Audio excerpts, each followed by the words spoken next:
Ladies and gentlemen, the President of the United States, accompanied by Mark Walter, owner and chairman of the Los Angeles Dodgers.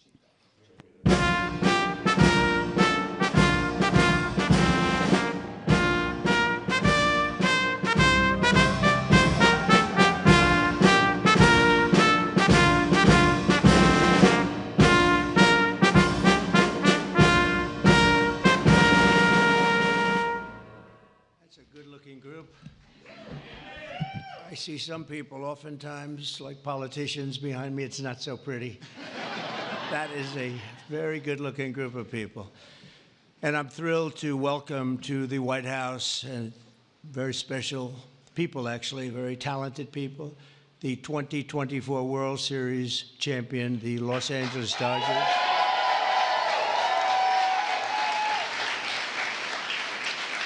And I want to congratulate you on a legendary season, and I watched it very closely. Some of those teams were home teams, and you did a big number. You're really amazing how it all came out and how it all ended. With us today is Dodgers owner and chairman Mark Walter. Thank you very much, Mark. Congratulations. President Stan Kasten, one of the greatest managers of the really ever to wear the Dodger blue, Dave Roberts. What a time he's had.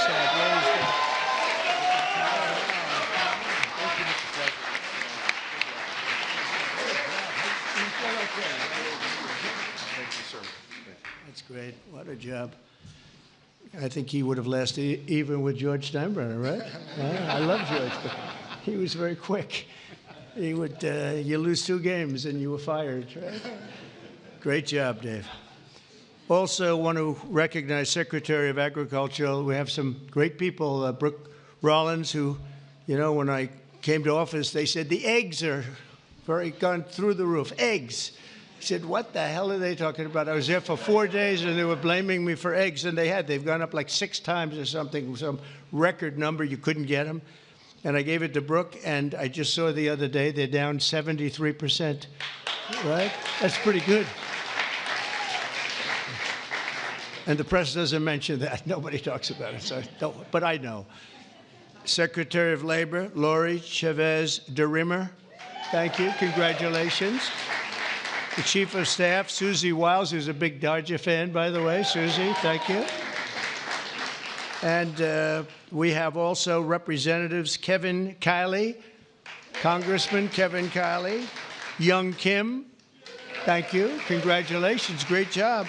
Jay Obernolte, Jay, thanks, Jay. Nanette Barragan. Nanette, where's the, hi, Nanette, oh, look at that, huh, what nice outfit. One of my favorite people, Gus Bilirakis, Congressman. Hi, yes. Addison McDowell, new to the Congress, but doing a great job. Thank you, Addison. A real good baseball player and a friend of mine, Roger Williams. Great job. And another new congressman, but he's been there a long time in a mental sense, because he has really done a job, and he knows Congress very well. He was with me for 7 years. Brian Jack. Brian, congratulations, Brian. And others, we have a couple of senators here. I just don't particularly like them, so I won't introduce. Over the course of this amazing season, the members of this team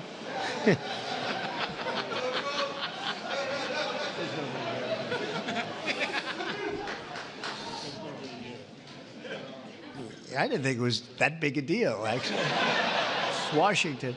Over the course of this amazing season, the members of this team gave us some of the most incredible performances ever seen in the baseball diamond. In all of baseball history, only 6 players have ever hit 40 home runs and stolen 40 bases in a single season. And an elite group known as the 40-40 Club. It's a 40-40 Club, and very few people make it. But unanimous National League MVP, Shohei Ohtani.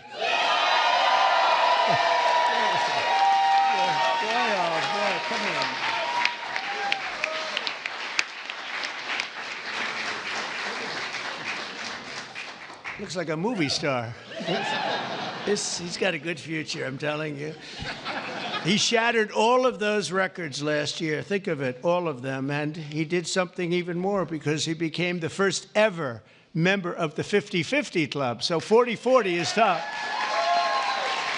Hitting 54 home runs and 59 steals, and accomplished an accomplishment unparalleled in 149 years of Major League Baseball. Think of that. That's just incredible.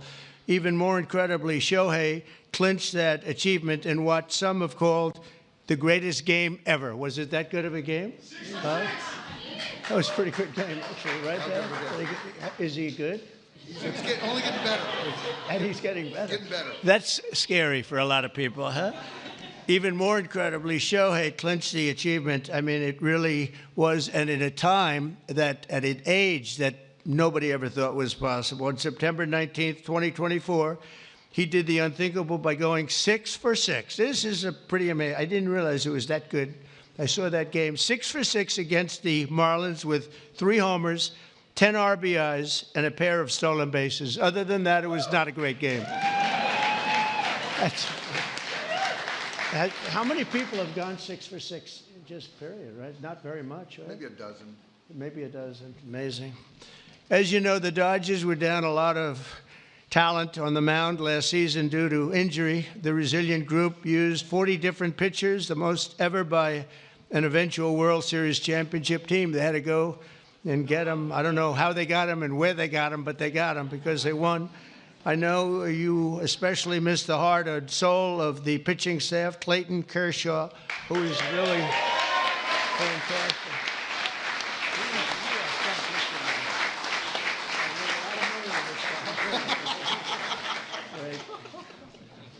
These are the best-looking people I've ever seen. It's incredible. But Clayton has been unbelievable, and if you look at his records and you look at the stamina, the endurance that he's had, and we're really happy to have him. I'm glad to meet him. I've watched him for a long time. He's a young guy yet, but I've watched. You are a young guy, but I've watched you for a long time. So congratulations, amazing. All year, the Dodgers faced down adversity. You entered the playoffs battered and bruised, but not broken. When you ran out the healthy arms, you ran out of really healthy. They had great arms, but they ran out. It's called sports. It's called baseball in particular, and pitchers, I guess you could say, in really particular. But the starting rotation during the National League Division Series, this scrappy Dodgers bullpen shut out the Padres, saved the season, and forced Game 5. Then key players battled back from midseason injuries to help deliver the National League pennant, including superstars Mookie Betts. Oh, is he good?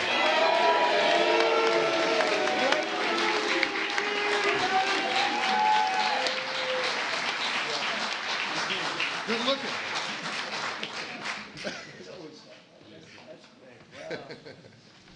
Mookie, that guy can play, can't he? I mean, unbelievable. You really, Mookie is, I've been watching it. I don't want to say I watched him when he was on Boston, but I did. I didn't think that was a particularly good trade when they made it, and I happened to be right. And Max Muncy, I want to congratulate Max. Max. Come here, Max. His arms are very strong when I touch them. I'm used to shaking politicians and hitting their armors like Jell-O, and now it's like steel. All these guys, but Max, that's great. And also Yoshi Yamamoto. Yoshi.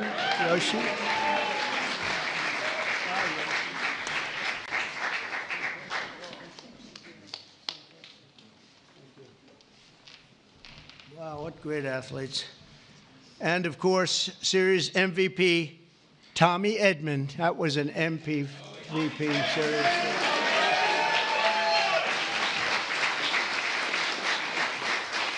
It's a good feeling, right?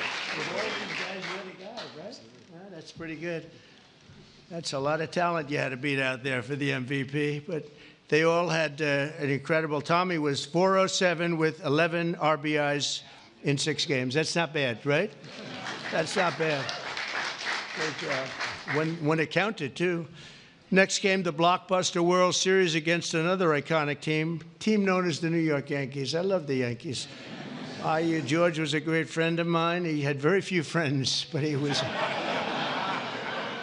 And if you want to sit for 9 innings with a game, watching the Yankees play with George, you were exhausted by the end of the game. It was actually hard work, but we love George, and they're doing a good job, and they're doing well this season, and you're already 9-2, and so you're doing a good job. Maybe you see the same thing over again.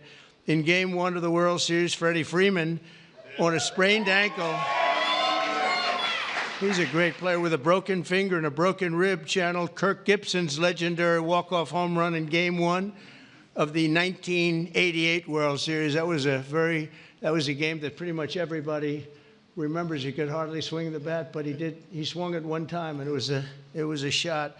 On the first pitch Freddie saw in the bottom of the 10th, he hit an unforgettable walk-off grand slam home run, the first in World Series history. It's amazing. The Dodgers rode the momentum to win 2 of their next 3 games, placing them on the verge of baseball immortality in a dramatic Game 5, down 5 runs on the top of the 5th. That was a strange inning, I'll tell you, for those Yankee fans. But I'm not saying I was a Yankee fan, because I love these people behind me. But down 5 runs in the top of the 5th with 2 outs and the bases loaded, the Dodgers gave us one of the grittiest half-inning World Series events, showings that anybody's ever seen. Mookie started the rally by beating out a routine ground ball to first, which he's fast as hell. I don't know how the hell you can. Having that speed isn't that a great thing? I played baseball, but I was sort of slow. I wasn't fast. Driving in the phenomenal Kike Hernandez. Where's Kike?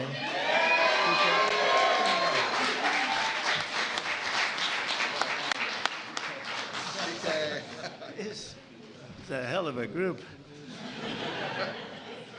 Then Freddie drove in 2 more runs, and Teoscar Hernandez drove in another couple of runs.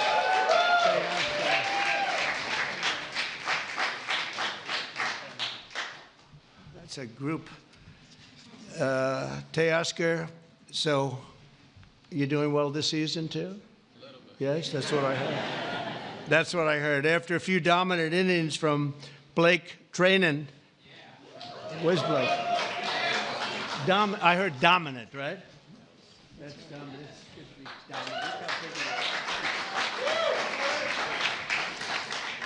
Great job, Blake. And the team was crowned the World Series champion against a great team. The Yankees are a great team and always a great franchise. And I guess, I don't know, like 28 or something. They've won a lot, probably, maybe more than any team in history overall. And you might be catching them pretty soon if you keep going. You've got little ways to go, I guess. The scouting report at the start of the series said that the Dodgers could win by focusing on the fundamentals, and that's exactly what they did. You showed America that it's not about individual glory. It's about the team digging deep and sprinting right through first base, and you did that all the time. I watch some games. I love baseball. I don't get to watch as much as I'd like, but you always see a spirit on this team. I think a lot of that has to do with the ownership and the management, frankly. But you see a spirit on the Dodgers that you don't see with a lot of teams. A lot of teams I turn on, I say, oh, let's forget it. When I turn on the Dodgers, I like to watch the team. And now that I've gotten to meet these guys personally, I like it even more. I'm going to like it even more, and you're off to a great start. After seeing how successfully you've begun the season, I can tell you that you can plan on being back here. I hope you're going to be back here next year. I don't want to give you too much because we want to have a little suspense for next year, but I will tell you, we're going to go down. We're going to do something we don't do generally. We're going to run them down really fast. I have a game today. Do you have a game today or tonight? We're going to run them down to the Oval Office, and we're going to show them the fabled Oval Office, and there's nothing like it. And this wonderful owner, one of the greatest owners in sports, by the way, from everything I've heard, one of the greatest owners in sports, along with your other compatriots, right, fellas? It's a great team of owners, and that's very important. But he said they'd love it, and I think he'd like to do it himself. So we'll get out of here, and we will run. We'll sprint down, and we'll see the Oval Office, which is really something to see, you know? It's funny, People come from all over, the biggest people, the richest people, the most powerful people, and they come and they go into the Oval Office and they just stare. Oh, wow, that's something. They all have beautiful offices. They have offices that are the best in the world in many cases, but they love the Oval Office. So with all of that, I'd like to now introduce you to the Dodgers chairman, Mark Walter, to say a few words, and then we're going to follow that up with Clayton, who's going to say a couple of things, and that's a great representative of a great team. Thank you very much. Mark, thank you.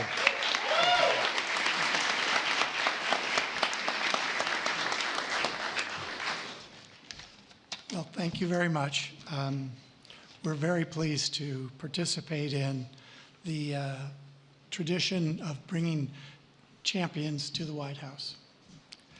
Last season was an incredible season. We won the World Series.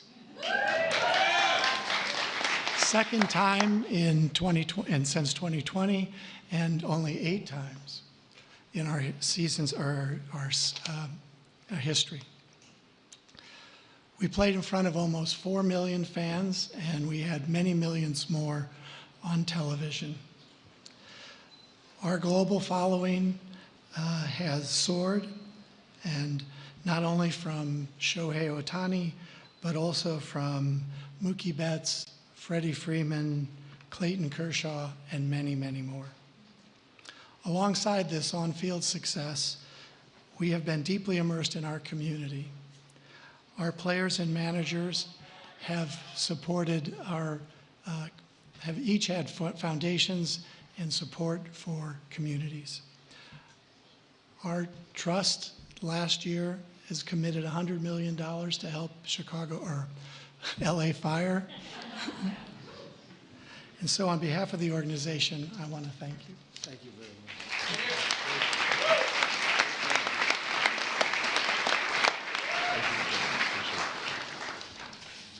Okay, wow, this is an incredible honor for me, and to stand here today representing the Los Angeles Dodgers and this group of staff and players behind me today.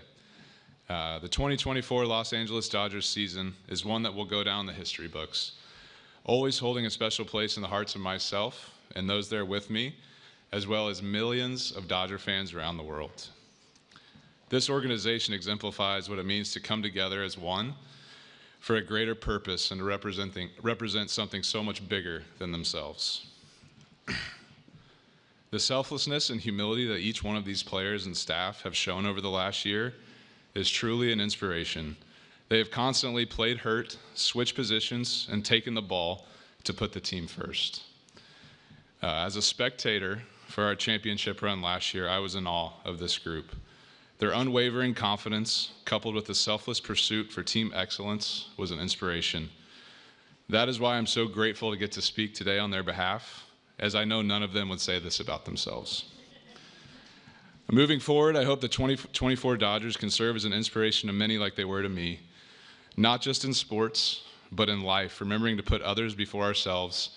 It moves a team and a society forward. So thank you for allowing me to speak today, because the story of the 2024 World Series champion Los Angeles Dodgers is a true joy to get to tell, and it's because of the extraordinary people that are behind me and their incredible pursuit of excellence. Thank you. And Mr. President, we have a gift for you as well. Oh, I like that. Wow. Ooh, I like that.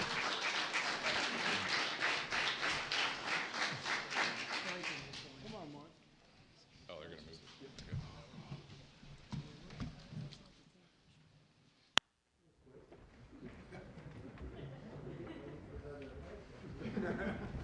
Okay.